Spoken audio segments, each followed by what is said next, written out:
Votre invité à présent dans la grande interview en direct sur Boursorama, c'est Benoît Bazin, le PDG de Saint-Gobain. Bonjour.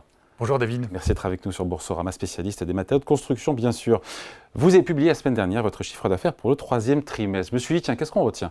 Est-ce qu'on retient que vous avez rehaussé votre objectif de marge pour 2024? On va en parler. Que le chiffre d'affaires au troisième trimestre est stable, en baisse de 2% à périmètre comparable, il faut être précis. Que la France est à la traîne, on garde quoi? On garde tout ça? On garde d'abord une performance solide. Saint-Gobain a publié un chiffre d'affaires en légère hausse. C'est aussi la démonstration de la résilience du groupe dans un environnement de marché qui n'est pas si simple. C'est le fruit de tous les développements stratégiques que nous avons menés. Et après, sur les chiffres, une amélioration séquentielle des volumes, comme anticipé, comme prévu.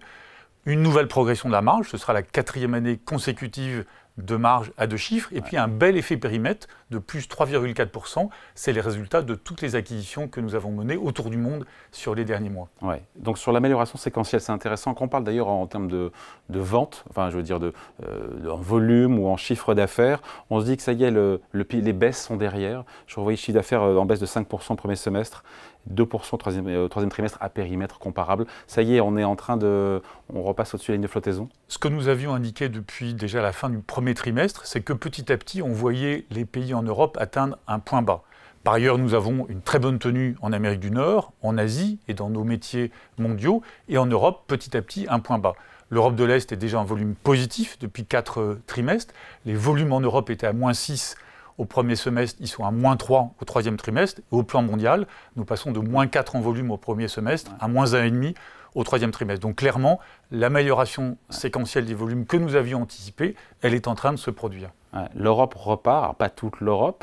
L'Europe, c'est combien du chiffre d'affaires de Saint-Gobain? L'Europe, c'est environ 50% du chiffre d'affaires. Ouais. Mais ce qui est intéressant de noter, c'est que nous avons les 2/3 de notre résultat d'exploitation qui vient maintenant d'Amérique du Nord, d'Asie et des pays émergents en dehors de l'Europe de l'Ouest. Et c'est le fruit la transformation. De la transformation du groupe depuis 5 ans. Ça a changé. C'était quoi il y a 5 ans d'ailleurs? Alors il y a 5 ans... Il faut le rappeler, 2/3 du résultat d'exploitation est fait hors d'Europe. Voilà. Il y a 5 ans, 5-6 ans, nous avions 60% de notre résultat en Europe de l'Ouest. Ouais. Et aujourd'hui, c'est 33%. Alors il a grossi en Europe de l'Ouest, mais il a grossi et été multiplié par 3 en Amérique du Nord, en Asie et en pays émergents. Et au total, sur 6 ans, nous avons fait tourner 40% du chiffre d'affaires du groupe. Nous avons cédé pour 10 milliards et acheté pour 6,5 milliards. Des développements géographiques dans des très belles zones de forte croissance, Amérique du Nord, Asie, pays émergents. Nous avons triplé de taille au Canada, nous sommes entrés en Australie, nous investissons en Inde. Et puis deuxièmement, une plateforme très attractive, excellente, de chimie de la construction qui est passée de 2,8 milliards à 6,5 milliards en l'espace de 3 ans. Et c'est cette transformation, cette internationalisation qui permet aujourd'hui au groupe de résister dans une conjoncture qui est difficile, on ne va pas se mentir.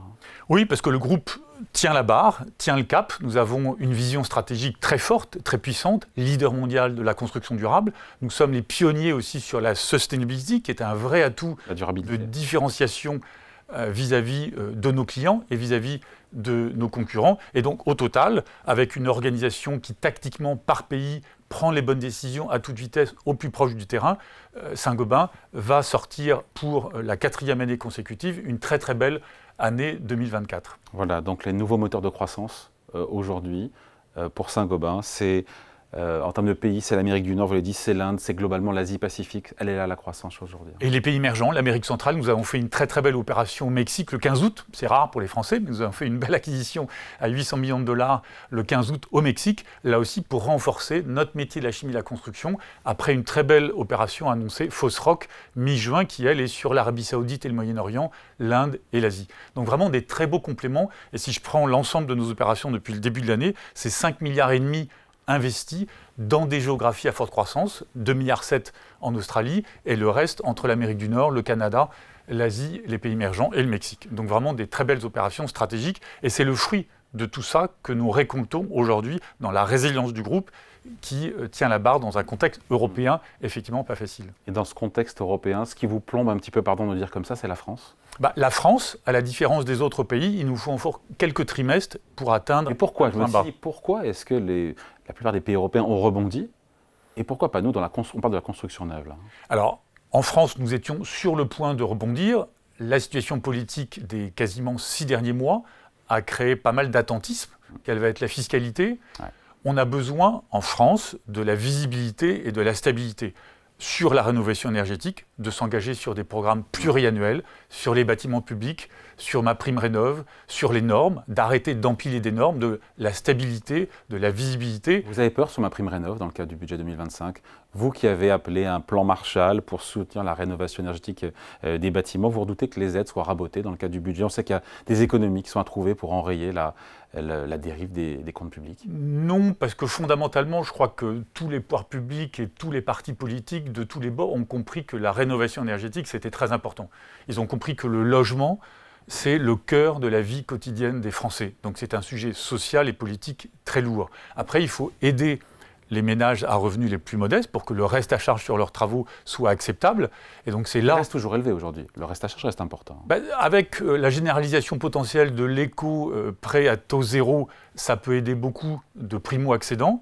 Avec le retour sur des rénovations soit monogestes, soit globales, qui sont là un petit peu plus coûteuses, mais si vous faites le monogeste avec un soutien de la prime Pardon, le monogeste, redites-moi. Le monogeste, c'est par exemple, un par un, de faire, voilà, j'isole les combles, parce qu'on perd 30% de son énergie dans le toit, je change les fenêtres. Ah oui. Et puis 5 ans, 10 ans plus tard, je fais la suite, si j'ai plus de moyens. Donc il faut arrêter des zigzags. Sur la prime Rénov', fin d'année dernière, il y a moins d'un an, on a arrêté les monogestes. Résultat, sur le premier trimestre, moins 70% de projets soutenus par MaPrimeRénov'. Le 15 mai, on recommence. C'est un parfait exemple de stabilité pluriannuelle. Moi, je demande juste que sur 5 ans ou 10 ans, on traite les 5 millions de passoires énergétiques dans lesquelles on cuit l'été et on grelotte l'hiver. C'est 5 millions de Français qui vivent mal. Le logement est un droit. On a 2,6 millions de Français qui sont sur la liste d'attente. Donc il faut mettre plus d'argent, c'est plus d'argent public. On n'a pas aujourd'hui. Redonner du pouvoir aux maires pour relancer la construction neuve, pour redonner de l'intelligence collective sur les régions, sur les territoires, sur les comités de communes. Ils ne veulent pas les maires apparemment. Mais les maires, ils seraient désireux de le faire s'ils avaient aussi accès à des ressources. La suppression de la taxe d'habitation ne donne pas un fléchage très immédiat pour un maire qui de fait crée un petit peu de nuisance pour ses citoyens locaux pendant la construction du chantier. S'il peut dire, grâce à la nouvelle taxe habitation des nouveaux logements, je pourrais agrandir le gymnase, la piscine, la crèche, il a un pouvoir local. Donc il faut redonner de l'intelligence de terrain sur la construction neuve et puis de la visibilité pluriannuelle sur la rénovation énergétique. Il faut sortir de la... C'est un programme, ça. Il faut sortir de la comptabilité publique qui est annuelle pour entrer sur une logique d'investissement. Il faut investir à 10 ans sur les bâtiments publics. On a beaucoup augmenté MaPrimeRénov' par rapport à la... Elle est passée de 0 à 2,5 milliards. Oui. Il y avait un rapport parlementaire il y a un an qui disait qu'il faudrait en 2030 15 milliards. C'est sûrement trop et on n'y arrivera pas. Mais si vous prenez l'ensemble de la dépense publique, 1500 milliards, vous économiseriez 5%, ce sont les 70 milliards d'investissements dont Jean Pisani-Ferry disait que c'est ça les montants qu'il faut investir pour faire la transition environnementale.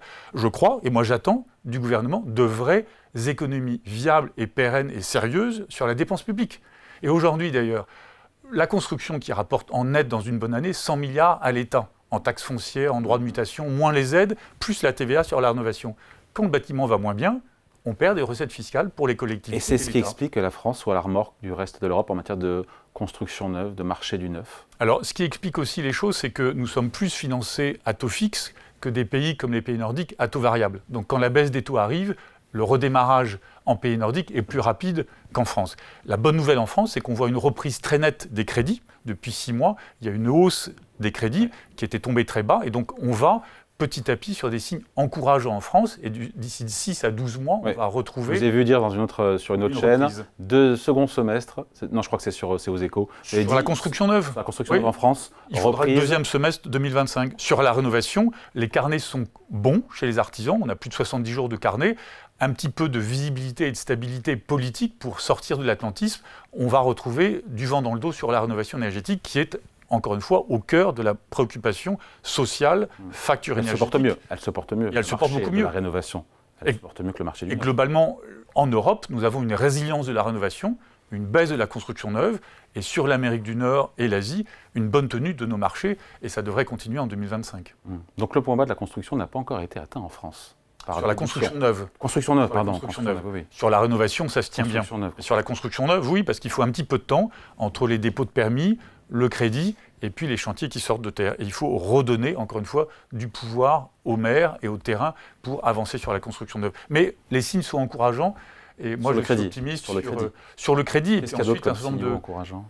Il y a, sur la rénovation, on en a parlé, il y a une reprise, par exemple, chez les promoteurs immobiliers, une reprise d'un certain nombre de chantiers, de projets. Donc on voit qu'il se passe des choses. Sur le neuf, ça va prendre un petit peu de temps. La construction neuve européenne chez Saint-Gobain, c'est 12% de notre chiffre d'affaires. La France, c'est un tiers de ça, donc ce n'est pas majeur. Mais on voit petit à petit, ça ne va pas être une reprise en V. Ça va être c'est vrai reprise... ça ? Oui, ce n'est pas une reprise en V. Il n'y aura pas de bouchon de champagne, quoi. C'est une reprise progressive, trimestre après trimestre. Pourtant, ça a beaucoup baissé. Ça a beaucoup baissé, mais encore une fois, la rénovation est là.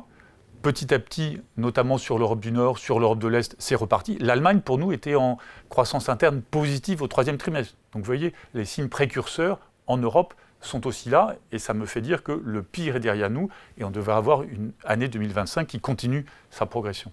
Benoît Bazin, sur votre taux de marge pour 2024, qui sera donc supérieur, si j'ai bien compris, à 11%, qui est déjà un niveau record pour le groupe. Jusqu'où vous pouvez vous hisser en termes de marge ? Vous êtes fixé des objectifs ou pas d'ailleurs ?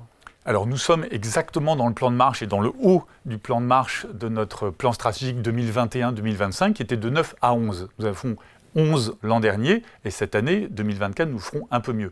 Donc il y aura un nouveau plan stratégique. Effectivement, avant fin 2025, puisque notre plan Grow and Impact, qui a parfaitement rempli tous ses objectifs à la fois stratégiques, durabilité pour être le pionnier sur la construction durable et puis au plan financier, nous allons redéfinir des objectifs à partir de fin 2025 pour les années 2025-2030. Mais je suis très confiant sur la solidité et la qualité à la fois des actifs de Saint-Gobain, avec toute l'évolution du périmètre que nous avons mené, et puis aussi de l'organisation par pays qui nous permet de développer des solutions, donc de la valeur ajoutée. On ne vend plus un mètre carré de plaque de plâtre ou de vitrage, on vend une solution de façade, une performance acoustique d'une école, une rénovation d'un hôpital. C'est ça que Saint-Gobain vit sur le terrain aujourd'hui. Ouais. On se dit que 11% maintenant de taux de marge, c'est un plancher pour Saint-Gobain ?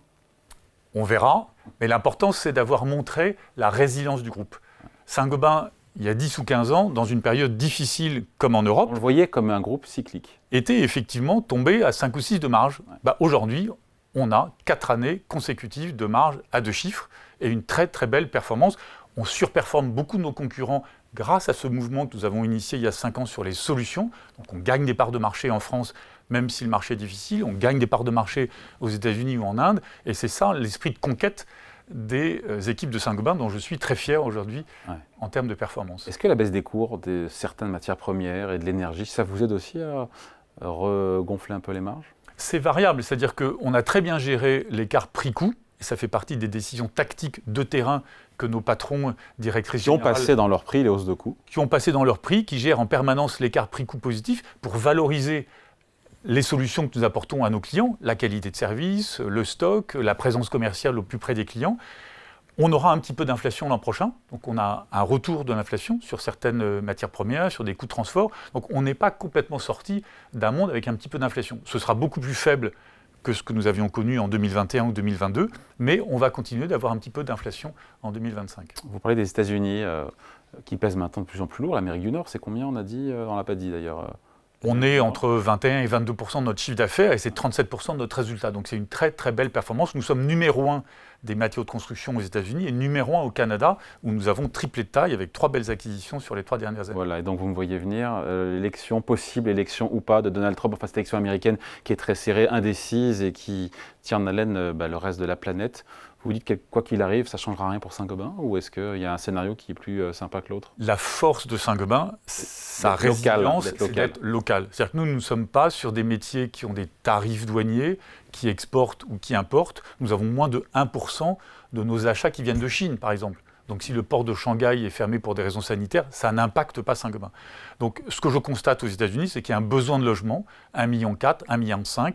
Le week-end dernier, il y a une étude d'Harvard qui demande de construire au moins 1,5 million de logements sur les 10 prochaines années aux États-Unis, plus de ménages, plus d'immigration. La demande locale est là. Nous investissons dans des nouvelles capacités. Nous sommes en train de doubler une ligne de plaques de plâtre en Floride, également une usine de produits de toiture en Géorgie, d'investir au Texas. Donc vous produisez sur place. Donc ça veut dire qu'une guerre commerciale ne vous concerne pas. Nous avons 125 usines entre le Canada et les États-Unis. Nous couvrons tous les États américains. Nous produisons localement pour des besoins locaux de construction. Et donc aujourd'hui, la dynamique est bonne aux États-Unis. Malheureusement, il y a des événements climatiques extrêmes qui impose aussi de construire de façon plus durable, plus lourde, plus forte, avec des produits de meilleure qualité, produits de toiture, produits de façade. Et c'est ça l'offre et l'innovation de Saint-Gobain aux États-Unis. Alors pardon, je reviens maintenant, on traverse de nouveau l'Atlantique. J'ai vu qu'LVMH avait communiqué sur ce que coûterait au groupe cette surtaxe d'IS d'impôt sur les sociétés actuellement discutée à l'Assemblée nationale. Si c'est celle telle qu'elle est voulue par Michel Barnier, LVMH a calculé l'impact de 700 à 800 millions d'euros pour son groupe. Qu'est-ce que ça coûterait à Saint-Gobain, une surtaxe d'impôt sur les sociétés telle que le gouvernement le souhaite? Alors j'attends de voir quelle sera effectivement la dernière copie. Globalement, si c'est la copie du gouvernement, l'impact ne devrait pas être très significatif pour Saint-Gobain. Pourquoi? Parce que nous avons un tiers de notre résultat d'exploitation en Europe de l'Ouest et moins de la moitié de ce tiers en France. Puisque notre premier pays des résultats, ce sont les États-Unis. Notre troisième pays, c'est l'Inde. Donc l'impact ne devrait pas être significatif pour Saint-Gobain sur l'année. On est en dizaines de millions d'euros? Je ne vais pas vous répondre, mais ce n'est pas significatif. Donc on est plutôt sur du 1 ou 2% du BNPA de Saint-Gobain qui serait affecté par ça, du bénéfice net par action. Donc pas d'inquiétude. Après, moi, ce que je souhaite, encore une fois, c'est que dans le dispositif et tous les efforts qui sont demandés à chacun des Français et également aux entreprises, encore une fois, on soit très sérieux sur la baisse de la dépense publique. Quand je vois, par exemple, dans un autre registre qu'on envisage de couper les aides à l'apprentissage, moi, je suis choqué qu'on ne prépare pas la nouvelle génération sur l'apprentissage. L'avenir du pays, c'est l'éducation de nos jeunes. On se préoccupe beaucoup du point d'inflation pour les seniors sur les retraites, et pas beaucoup quand même du soutien à l'apprentissage. Donc je pense qu'il est important dans notre pays aujourd'hui qui vit une situation grave, d'avoir pour les collectivités locales, l'État, quelque chose de très sérieux sur la baisse des dépenses publiques, ce qui suppose des réorganisations, des structures. Il y a des centaines et des centaines d'agences publiques. À quoi servent-elles? Est-ce qu'on n'a pas assez de personnes, plus de travail de qualité? Il faut se poser des questions en profondeur. Et il ne faut pas attaquer l'avenir du pays, c'est-à-dire l'éducation et l'innovation. Je pense que le crédit impôt recherche, c'est très très important pour localiser des chercheurs et préparer l'avenir du pays dans la valeur ajoutée. Et l'investissement dans l'éducation, dans l'apprentissage, donc pas touche à l'apprentissage et pas touche au crédit d'impôt recherche. C'est l'avenir du pays. Si on raisonne à 10 ou 20 ans, c'est l'avenir du pays. Et deuxièmement, basculons dans une logique d'investissement pluriannuel sur la transition environnementale. Ne faisons pas de la comptabilité d'épicier. C'est pas la direction dans laquelle on va, pardon. Je pense qu'il faut prendre un petit peu de recul pour se dire quel est l'avenir qu'on souhaite à 5 ou 10 ans ou 20 ans pour notre pays. Éducation, transition environnementale et innovation. Pour à plus court terme, on va se quitter là-dessus. Benoît Bazin, j'ai regardé, parce qu'on est sur Boursorama, l'action Saint-Gobain, qui est d'ailleurs sur le podium des valeurs les plus performantes cette année, du CAC 40, qui progresse le plus. Après Schneider et Safran, autour de 27-28% de hausse depuis le début de l'année. Un cours à son plus haut historique, on peut le dire, autour de 85 €. Satisfait, rien à redire? Moi, je suis très confiant sur le potentiel. Nous avons des analystes qui nous mettent à 115, C'était la question d'après. C'était la question d'après. Et nous étions sur le podium numéro 2 l'an dernier, en 2023. Pour l'instant, en cumul, nous sommes numéro 3. Donc, je souhaite que nous restions sur le podium, même si c'est la médaille de bronze et pas la médaille d'argent comme l'an dernier pour l'instant. Le cours de bourse de Saint-Gobain, il a doublé depuis 2 ans. Et encore une fois, c'est le fruit de choix stratégiques très clairs. Il a doublé, il a encore du potentiel. Et il a encore du potentiel puisque nous avons des analystes qui nous mettent au-dessus de 100 €. Je crois que c'est 115 pour le plus ambitieux d'entre eux. Mais je suis très confiant sur la solidité de notre organisation, y compris dans la géopolitique d'aujourd'hui, parce que nous sommes par pays. Nous avons 90% de nos directeurs, directrices généraux de pays qui sont des natifs de leur pays, une Polonaise en Pologne, un Mexicain au Mexique. C'est ça la force de Saint-Gobain, au plus proche des équipes et des clients. Et deuxièmement, une recomposition de notre périmètre d'activité avec de très belles plateformes de croissance. Et la construction durable, nous avons 30 ans de croissance devant nous pour décarboner le bâtiment. Le bâtiment en France, c'est 45% des dépenses d'énergie. C'est plus que le parc nucléaire installé quand il fonctionne de façon nominale. Baissons l'énergie dans le bâtiment pour rediriger cette énergie décarbonée vers l'industrie, vers la mobilité électrique. Donc il y a un réservoir gigantesque de travail et d'ambition et de décarbonation à mener dans le bâtiment. Et de niveau de valorisation qui viendrait aussi des multiples, comme on dit, des multiples de valorisation. Quand on vous compare, je n'ai pas regardé les multiples, le PER 2024, je ne sais pas à quel niveau il est, mais vous le savez mieux que moi. On est sur du 13-14 et un multiple de 7, 7,5. Quand on vous compare par rapport à vos pairs, et pas seulement américains parce qu'ils sont mieux valorisés évidemment, Là, il y a aussi, pas une décote, mais il y a du potentiel. Il y a du potentiel. Alors, nous avons rattrapé pas mal de chemin puisque nous avons gagné 2 tours de multiples depuis 3-4 ans. Ouais. Mais je suis très confiant qu'encore une fois, on doit viser et on peut viser bien plus. Et c'est l'ambition, je peux vous dire. Du nouveau plan stratégique et du nouveau plan stratégique. Et du nouveau plan et de toutes les équipes de Saint-Gobain qui travaillent dur comme fer pour y arriver. Fin 2025, c'est ça, le nouveau plan stratégique? D'ici la fin de l'année 2025, probablement en octobre 2025. On se reverra peut-être à ce moment-là. Merci de passer nous voir donc. Benoît Bazin, le PDG de Saint-Gobain, invité de la grande interview en direct sur Boursorama. Merci à vous. Merci David.